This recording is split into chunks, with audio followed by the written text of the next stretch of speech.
fortunate enough to be involved in the development of the action plan from the early days and in the cross-learning process that took place. And what was really interesting, I think, is when the Department of Foreign Affairs started thinking about, well, if we do this action plan, we want to make sure it's grounded in reality, you know, and the voices of the women with whom that this action plan would actually work towards. And so this idea came about of working with Liberia and Timor-Leste. And as the Ireland's idea on this evolved, what happened was Liberia went ahead and developed its action plan. And I thought what was really interesting was that we were receiving leadership and guidance and looking towards Liberia for teaching around how to develop action plans, rather than the stereotypical scenario, which is usually, you know, the developed country, the donor country saying, well, this is the way it's done. And I think that's absolutely key if you're talking about twinning, that just because we may be in a very fortunate position as a country to be a donor, to be from, you know, a Western economic economy and policy, that we don't go in and twin with maybe developing country partners with the idea that we know it all, because we certainly don't. And I think that was a key lesson for all of us in terms of doing the cross-learning. We have things to share, and we have expertise here on the whole of the island of Ireland, certainly a lot of expertise from Northern Ireland as well. And that, you know, if we go about looking at how we implement our plan and whether we go about ideas of linking with other countries, that we do that in an open-minded way and figure out what we can contribute, but what we can learn, and that is a partnership type approach. Jean, would you like to? Well, this is probably just reiterating a point that I've made earlier, perhaps even a couple of times. One of the things that feels promising to me about the National Action Plan is its monitoring and evaluation provisions. So that there is a way to assess whether or not the action plan is being implemented. And then the assessment of the implementation informs any adjustments that need to be made in order to further the implementation of the plan. I think as the joint consortium moves forward, I think this came out somewhat in the evaluation, as it moves forward in its next 3 years, one of the things that the consortium is going to want to work on is the relative value of each of the agencies in the consortium in scaling up GBV programming at the field level. How are these agencies going to commit resources that they already have, or technical resources that they already have, and perhaps even develop new resources in order to fill gaps according to some of these basic models that we have around GBV prevention and response in conflict-affected settings. So with the monitoring and evaluation provision in the NAP, and with the sort of monitoring of the coordination partners within the joint consortium, it sounds to me like you have the promising beginnings of an implementation process. Okay, thank you. Would you like? Dr. Gordon McDowell from the United Training School, Nations Training School in Ireland here. Aisling mentioned in Sierra Leone that they felt that. Aisling mentioned that in Sierra Leone they felt they had missed an opportunity to establish this in the early post-conflict days. I suppose Ireland invests a significant sum in providing military abroad to provide a safe and secure environment, and in immediate post-conflict, surely that's an opportunity for the consortium to involve themselves in putting personnel on the ground to implement the programme, or to at least export our national action plan. I think there's a difficulty insofar as non-governmental organisations will want to avoid military because they use and rightly so possibly, use the concept of the militarization of humanitarian aid, and that we don't want to go there. We don't want to do any humanitarian work. We want to provide the environment for others to do that. And I think this is an opportunity. I think the whole concept of gender-based violence is something which goes beyond whether or not NGOs associate with the military or not. I think there's something bigger, and I think this is a situation where we could work in harmony and in collaboration, not working in separate entities. We have embedded the concept of gender-based violence and women's rights, etc., into our teachings for UN training. But why not take it a step further and let the consortium deploy under the safe and secure environment umbrella that we provide? Sure. That's a really interesting point, I think, and something that struck me, I think Mary mentioned it, that under the action plan there's this idea to have surveys around understanding women's security. And you know, I suppose my first instinctive reaction was, who's going to do that? Because what you need to ensure is that what you do want is the idea of a gendered security. What does that mean? What is security? Because often this concept of security gets perceived as being about hardware issues, as being about a very narrow focus of security in a very narrow way. And we need to promote a broader idea of what security means. And that's from, you know, military, like national level, right into the personal and into the home. And so if you're going to, as the Defence Forces, try and find out what that means, you need to make sure that you have the skilled expertise and staff who can go in and have those conversations in an appropriate way with communities and with families. And maybe that's where the linkages are. I know that you have strong expertise within the Defence Forces around GBV, but if you did want to work with non-governmental partners and civil society, as Angela referred to, the consortium has worked very hard over the last few years to try and augment its own technical capacity around this issue. And so on the ground, yes, of course, there's always this civil-military relationship that you have to manage in some way, but if you want to start understanding what a gendered security means for men and women, how do we do this in an appropriate way? And maybe that is with teaming up with the kind of expertise that can do that. And that's where you can draw on membership of the consortium where people are deployed together. And I think it speaks to one of the points I was trying to make earlier, in that it really struck me in Sierra Leone that you have 9 members of the consortium there, and you know, they hadn't met together as the consortium per se. And you don't want to do this in an artificial way. You're not going to meet just because we're the consortium. You need to have a purpose for doing that. And one of the things struck me is that you have the learning, you have NGOs on the ground, and at middle and national levels you have Irish Aid in place who have access to the political arenas. How do we exploit the knowledge that all of us have to get that advocacy, to get change happening? And maybe that's the same thing with the Defence Forces. So if you have the Defence Forces deployed somewhere and you have some of the members of the consortium together, where does the conversation begin to say we all have the same goal here? How do we go about doing and fulfill our mandate according to what we can do? And so that they're the kind of ideas I think that the consortium could think about going forward and exploiting your membership. It's such a valuable membership. How do we make use of that to best effect?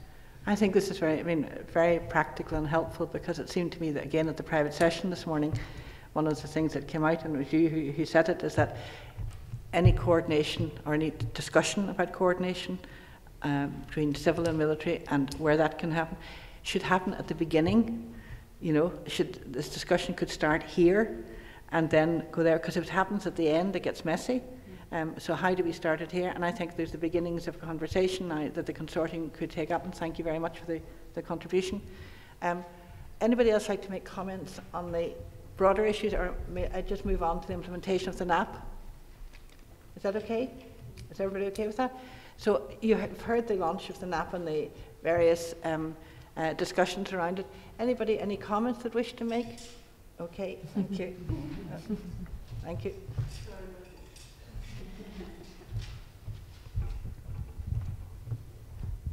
Hello, I'm Erin Misgibbon from the Northern Ireland Women's European Platform, and I would like to congratulate the Irish Government in producing their NAP today. But I must say it is a sort of momentous moment for women from Northern Ireland, because we now find ourselves as the only post-conflict country in these islands with a UK NAP 1325 that the UK have produced, and now with one that Ireland has produced. And yet we, the post-conflict country, have no 1325 NAP. There have been improvements, and we do thank the Irish Government that we have been mentioned and included in this NAP. But implementation is very, very important. As far as the UK NAP is concerned, there is now an inquiry into it, and Northern Ireland being launched by the Westminster Associate Party on 1325.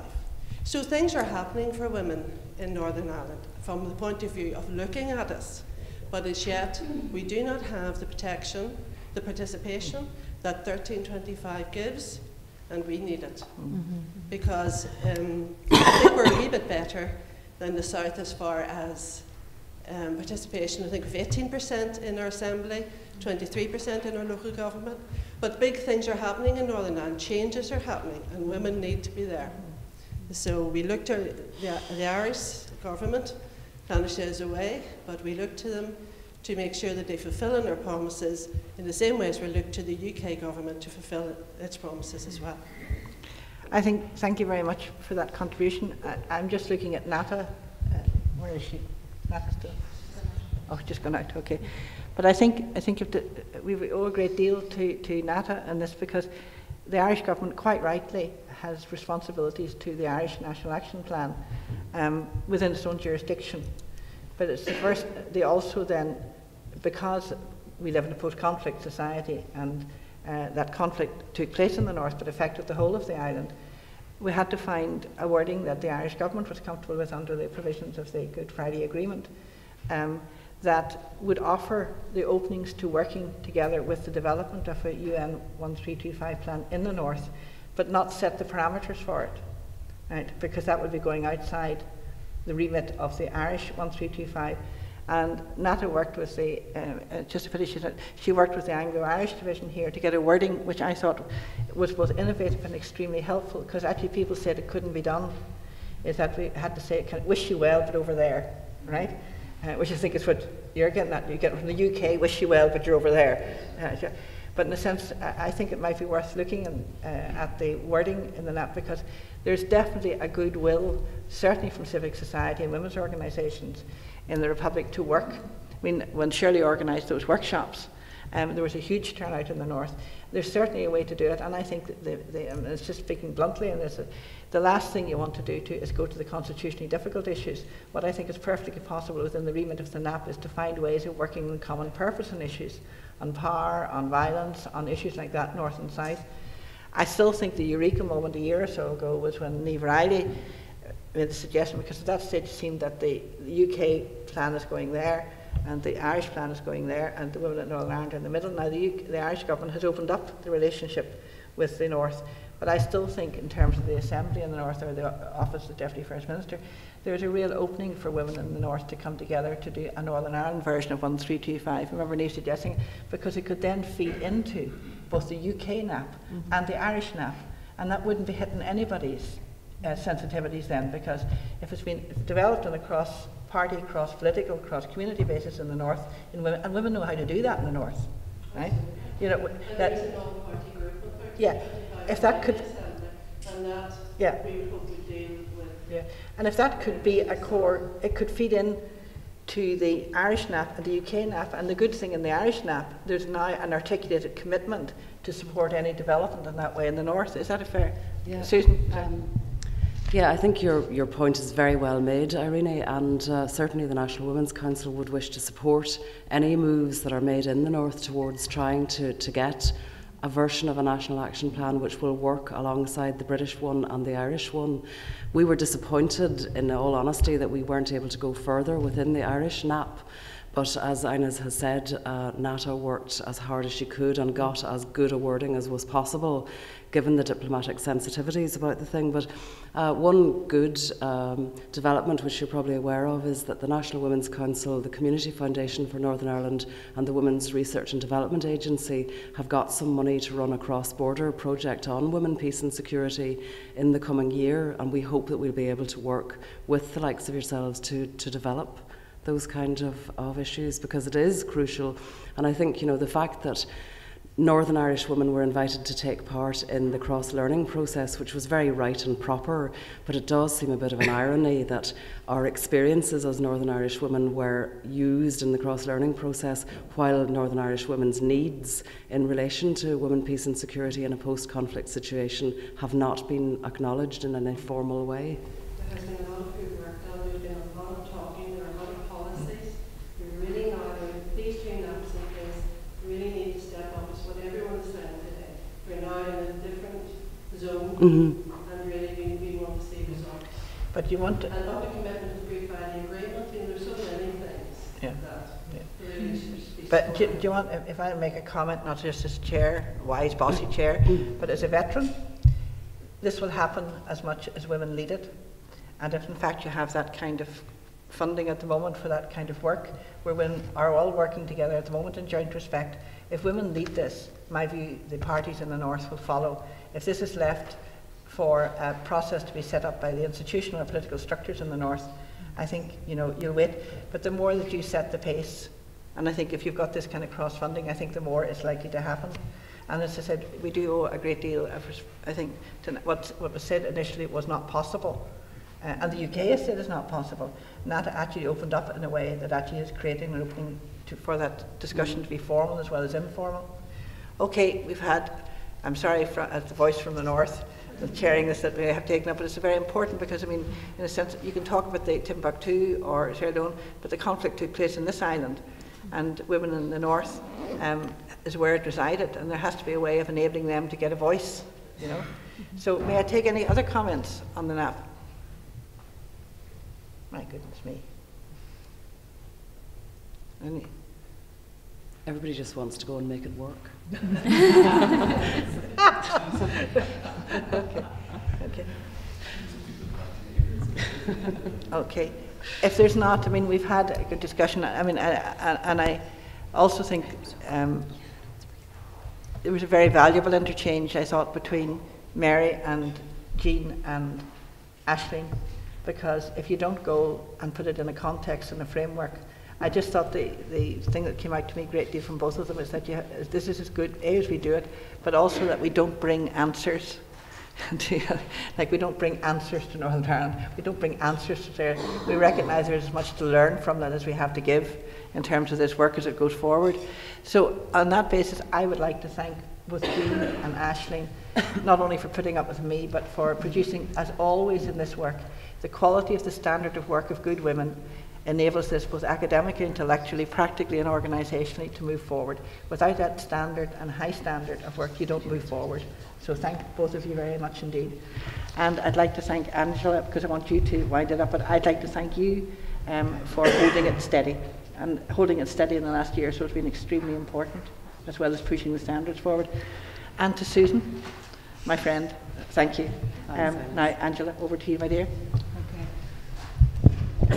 An awful lot. I just want to really wrap up by thanking my colleagues on the Gender-Based Violence Consortium. There was quite, as usual, there's an awful lot of work goes into organising one of these events. And I just want to acknowledge a number of people who played a huge role in bringing us to today and getting us right down to the wire in terms of finishing dead on the dot of 12:30. The organising committee. First and foremost, Inez, as usual, plays a wonderful facilitating role from 9 o'clock in the morning right through until 12:30, and she's committed to be here for the next 3 years. So thank you, Inez, in advance. I was committed. She committed and was committed, along with Mary Robinson. But thank you to Aisling and to Jean, who bring a depth of experience and expertise to this whole area, and they're coming from a lived experience and a worked experience in the very contexts in which we're talking about. So thank you both, and sorry that your presentations had to be truncated and rushed, and we look forward to hearing more about it in the afternoon. Sure, no problem. For the organising committee, there were a number of people who we emailed each other on an ongoing daily basis, but I need to name them: Anya Doody from Irish Aid, Ollie Barber from the Defence Forces, Circa Tunney from Amnesty International, and Anna Maria, I kept calling her Anne-Marie, but it's Anna Maria Coonan from Trócaire. So thank you very much for being there behind the scenes all of the time, pushing the agenda forward and making sure we got to today.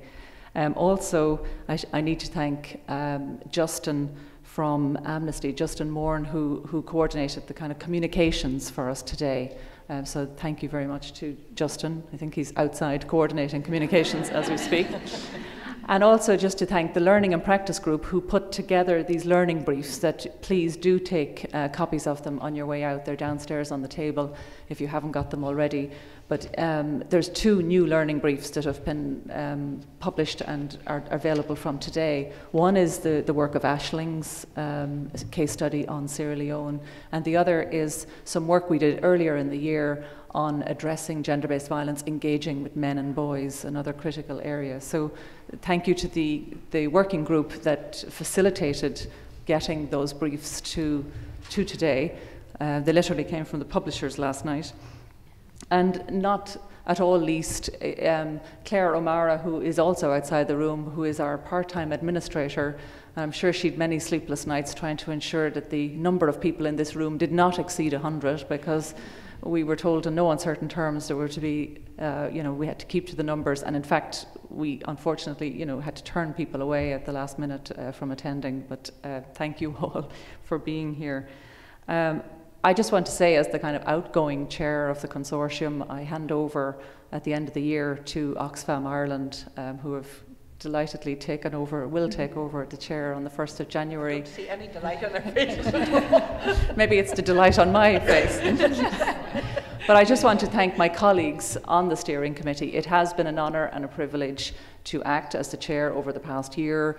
It wouldn't have been possible without the dedication and support of all of you. And to be the chair, actually, while we talk about it being quite an onerous task, it's because there's such a productive and energetic and engaged steering committee and working groups that kind of make it all very worthwhile and very beneficial. And I get to sit up here at the top table and get my picture taken at the end of the day. But just to say thank you, it's been an honour and a privilege, and thank you all for coming along. Thank you all for engaging with the consortium. I look forward to many more years of our engagement, and certainly the next 3 years are of very critical importance as we hopefully ensure that this National Action Plan really comes to life and is implemented and fully monitored. So thank you all, and see you again next year.